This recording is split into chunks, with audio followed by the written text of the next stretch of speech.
सब दर्शन करने आ रहे हैं, सब दर्शन का लाभ उठा रहे हैं। कहते हैं भगवान भोलेनाथ को पता चला, भोलेनाथ से रहा नहीं गया सरकार, और भोलेनाथ तुरंत चल दिए भगवान के दर्शन के लिए। कैसे जाएं, क्या वेश बना करके जाएं? अब भोलेनाथ के जितने सेवारत भक्त हैं, कहते हैं वो भी कैसे हैं लोगों को पता है। सांप, बिच्छू, कातर इत्यादि को कितना हमारे शिव हटाएं, वो कहीं ना कहीं रह जाते हैं। भोलेनाथ वेश बदल करके जोगी के वेश में पहुंचे और बढ़िया सुंदर वेश बना करके और माँ के द्वार पर पहुंचे। आवाज लगाई है, अलख निरंजन। भीतर आवाज गई, माँ दौड़ करके आई है। हृदय में, शिव के मन में उत्कंठा है, कृष्ण दर्शन की तीव्र जिज्ञासा है सरकार। लेकिन माँ ने देखा, प्रणाम की, परिचय पूछती है। शिव कहते हैं कैलाश पे भजन कर रहे थे, सुना आपके यहाँ लाला हुए हैं, तो मेरे भी मन में आया आपके लाला को मैं भी कुछ आशीष दे आऊं। और मन ही मन कहते हैं कि कुछ आशीष ले भी आऊं, क्योंकि उसका जो स्वरूप है वो तो शिव जानते हैं सरकार। ऐसा विचार करके दर्शन की लालसा प्रकट करते हैं, इच्छा प्रकट करते हैं। माँ ने जैसे ही देखा, शिव के चेले चपाटी टहल रहे सरकार, नाक में कातर डोल रही है, कान में बिच्छू लटक रहे हैं। माँ ने देखा तो कहती, बाबा आप कहीं से भी आए हो, मैं आपको प्रणाम निवेदित करती हूँ, लेकिन मेरा लाला बहुत छोटा है, जरा सा नेक सा मेरा लाला है, और आपके तो साक्षात ये सांप बिच्छू डोल रहे हैं। मेरा लाला तो फोटुन में भी यदि ऐसे सांप बिच्छुओं को देख लेना तो बड़ी जोर से डर जाए, साक्षात देखेगा तो कितना डरेगा। इसलिए क्षमा करना, आप यहाँ तक आए, हमें दर्शन दिया, हम कृतार्थ हुए, लेकिन अपने लाला को बाहर निकाल करके लाना बड़ा कठिन है, बड़ा मुश्किल है, नहीं ला सकती। जोगी बाबा कहते, देख मैया, मेरा तो संकल्प है कि दर्शन करने आया हूँ तो दर्शन करके ही जाऊंगा, बिना दर्शन करे जाने वाला नहीं हूँ। मैया कहती है, आप खूब विराजो, खूब प्रसादी पाओ, खूब सेवा कराओ, लेकिन ये यशोदा लाला को बाहर लाने वाली नहीं है, वो डर जाएगा। तो जोगी बाबा कहते, देख मैया, एक दिन नहीं लाएगी, 2 दिन नहीं लाएगी, जब मैं संकल्प करके आया हूँ और यही धूनी रमा के बैठ जाऊंगा तो कभी ना कभी तो लाला को बाहर लाएगी, वही दर्शन कर लूंगा। नंदरानी जी कहती है, कभी ना कभी जोगी बाबा तुम लगता है भूल रहे हो क्या, ये नंद महल है और हमारे नंद महल में कोई एक द्वार नहीं, यहाँ कई द्वार हैं। तुम एक द्वार पर बैठो, हम आराम से बड़े प्रेम से आपको प्रसादी भी पवाएंगे, लेकिन क्षमा करना, अपने लाला को यदि बाहर भी निकालना होगा तो किसी और द्वार से ले जाएंगे, इस द्वार पे तो लाएंगे ही नहीं। जोगी बाबा कहते हैं, लगता है मैया तेरा आज तक किसी जोगी से पाला नहीं पड़ा है, तैने जोगी हट देखी नहीं है। मैया भी कहती है, जोगी बाबा लगता है आपका भी पाला अभी तक किसी त्रिया से पड़ा नहीं है। अब यही देखती हूँ कि किसकी हट ज्यादा हटी है, जोगी की या कि त्रिया की। भगवान कहते हैं, तो आप सच में मुझे दर्शन नहीं कराएंगे? नहीं, ये तो बात पक्की है कि दर्शन नहीं कराऊंगी, तो मैं जाऊं? तो यशोदा मैया कहती, नहीं नहीं, मैंने ऐसा नहीं कहा कि तुम जाओ, यहीं विराजो, हम आराम से प्रसादी भी पवाएंगे, बस दर्शन नहीं कराएंगे। अब शिव के मन में कृष्ण दर्शन की लालसा थी प्यारे, भगवान शिव ने वहीं से आवाज लगा दी है और बड़े उदास मन से हमारे भोले बाबा पलट करके थोड़ी दूर लौट करके गए हैं। और जब यशोदा मैया लौटी भवन की ओर सरकार, तो देखती क्या है, हमारे कृष्ण बड़ी जोर जोर से रुदन कर रहे हैं। अब मैया ने बड़ी कई प्रकार से नजर उतारी है, झाड़ा भी दिया है, लेकिन कृष्ण तो शांत ही नहीं हो रहे। जितना नजर उतारती, जितना शांत कराती है, उतना और रोते जाते हैं। गोपियों ने देखा इतने लोग आए थे, लगता है उन्हीं लोगों में से किसी की नजर लग गई है।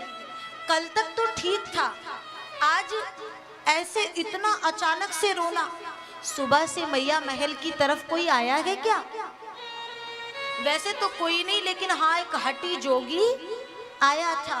उसने लाख प्रयास किया, लेकिन मैंने उसे लाला का दर्शन नहीं कराया। बस मैया वही हठी जोगी बहुत बड़ा जादूगर दिखे, वही कोई मंत्र फूंक गया है, वही कोई टोना टुटका कर गया दिखे। कौन दिशा को गए हुए, वह दिशा को गए हुए। और भैया गोपियां भागी और शिव को देखती है, मार्ग में दौड़ती जा रही है, तो एक वृक्ष की ओट में, एक वृक्ष के छाया में भगवान शिव विराजमान है। ओम नमो भगवते वासुदेवाय, हरे कृष्ण हरे राम का मंत्र चल रहा है, ध्यान में बैठे हैं। गोपियों ने जो ही देखा है तो कहती हैं, चल रे जोगी नंदे महल में। ए जोगी बाबा जल्दी से चलो, यशोदा माँ तोए बुलाएं, यशोदा मैया तुम्हें बुला रही है। जोगी बाबा ने एक बार तो नेत्र नहीं खोले और दूसरी बार बड़ी जोर से गोपी कहती है, अरे ओ जोगी बाबा। जैसे ही जोगी बाबा ने देखा, नेत्र खोले, बोले चलिए यशोदा मैया नंदरानी जी आपको पुकार रही हैं, बुला रही हैं। जोगी बाबा ने कहा मैं नहीं जाऊंगा। बोले सरकार चलो ना, आपको याद कर रही हैं। बोले नहीं जा सकता हूँ, वो कहती है कि उसका जो लाला है वो मुझे देख के, मेरे सांप बिच्छू कातरों को देख करके डर जाएगा। जिस लाला की वो बात करे है उस माँ को पता नहीं है वो लाला के लिए ये सांप बिच्छू कातर तो खेल खिलौने हैं। किस परमात्मा के लिए जो 1000 फन वाले शेष नाग पर शयन करता हो सरकार, उसके लिए सांप बिच्छू कातर तो खिलौने ही होंगे ना। लेकिन उस माँ को कौन बताए? नहीं नहीं, वही मैया आपको पुकार रही है बाबा। और लाला बड़ी जोर जोर से रो रहे हैं।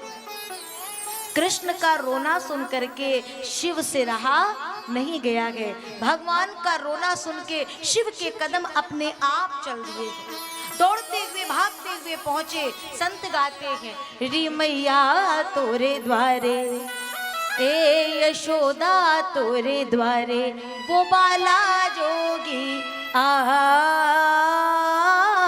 भगवान शिव द्वार पे पहुंच गए। अब आवाज लगाने की आवश्यकता नहीं पड़ी। कभी कभी चतुराई भारी पड़ जाती है।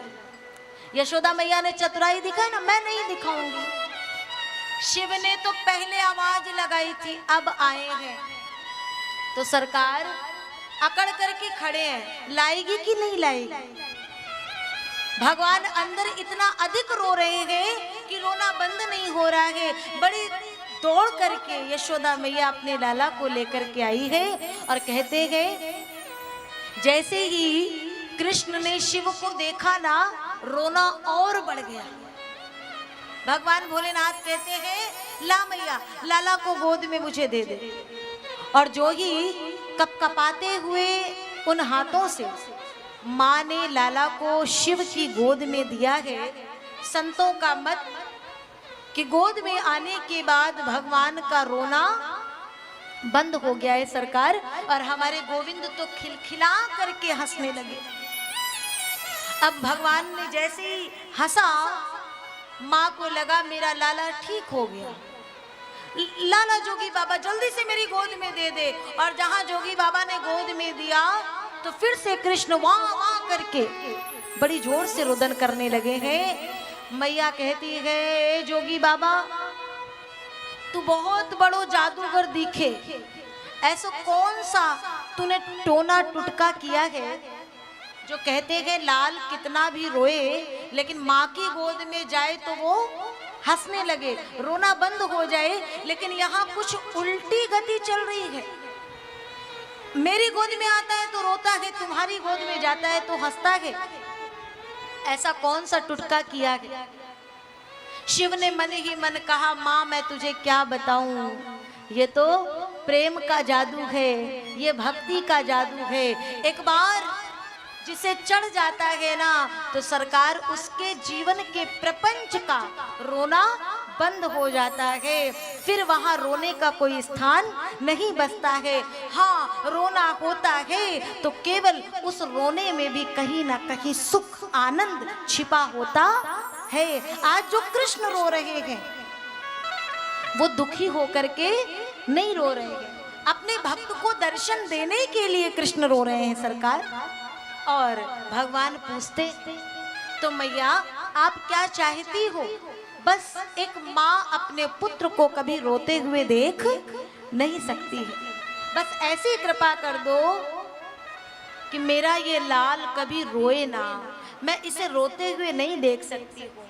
तो बोले ज्यादा दिनों की जिम्मेदारी तो मैं नहीं ले सकता, हाँ कुछ दिनों के लिए कह सकता हूँ, जब तक ये गोद में है तब तक की जिम्मेदारी ले सकता हूँ। एक काम करिए, अपने ही नंद महल में मेरे नाम का एक मंदिर बनवा दीजिए, और ऐसे स्थान पर मंदिर बनवाना कि जिस समय आप अपने लाला को स्नान कराना ना, तो वो स्नान वाला जो जल हो ना, वो मेरे ऊपर से होते हुए गुजरे सरकार।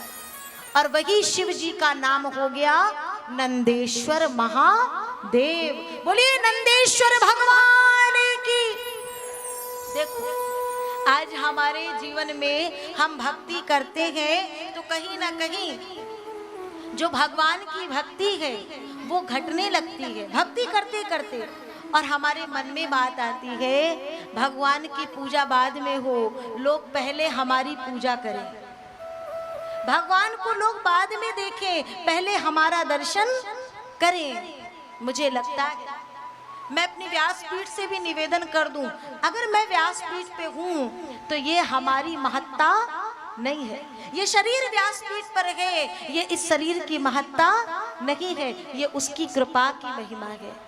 अगर इस मुख से, इस वाणी से कोई शब्द निकलता है जो आपको भगवत चरणों तक ले जाता है, तो वो स्तुति बहन जी की वाणी की महिमा नहीं है, वो कृष्ण कृपा की महिमा है, जो उन्होंने स्तुति बहन जी की वाणी को माध्यम बना करके और आपके प्रेम को अपने पास बुलाया है। और कभी ना कभी, कहीं ना कहीं बहुत भक्तों को भी इसी बात का अभिमान हो जाता है कि हम कह रहे हैं, हम बोल रहे हैं, सरकार करे करावे आपे आप, हम मानुष के कछु नाही हाथ।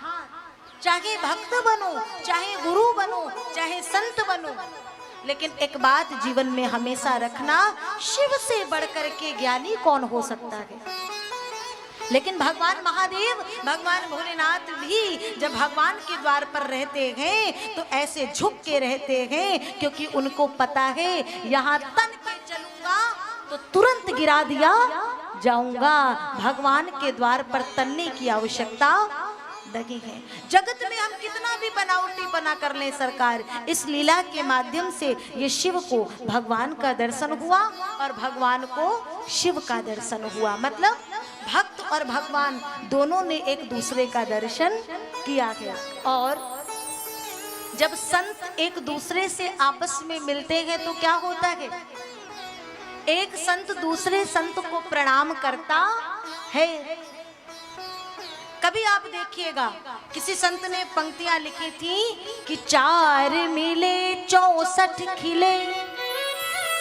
जब संत मिलते हैं तो 4 मिले 64 खिले, 20 रहे कर जोर। 4 मिलते हैं, 64 मतलब ये जो 32, जब इधर से भी प्रसन्नता की मुस्कुराहट खिलखिला करके हंसे, उधर से भी हंसे सरकार, जो वो समागम होता है उसे कहते हैं सच्चा संत मिलन। 64 खिले और 20 रहे कर जोर। एक इधर के और उधर के ये 10-10 हाथों की जो उंगलियां हैं सरकार, ये जब जुड़ती हैं और मस्तक अपने आप झुकता है, वो भगवान के सच्चे भक्त का ही झुक सकता है। ये कथा बता रही है ऐसे प्रेमी बन जाओ सरकार, ऐसे प्रेमी बन जाओ कि मस्तक ऐसे रहे, जहां मस्तक यूं चलने लगा तो वहां भगवान से नहीं, उस घड़ी हम अभिमान से भर जाते हैं, और जिस घड़ी अभिमान से भर गए तो बस जीवन भगवत कृपा से वंचित रह जाता है। भगवान शिव ने दर्शन किया है।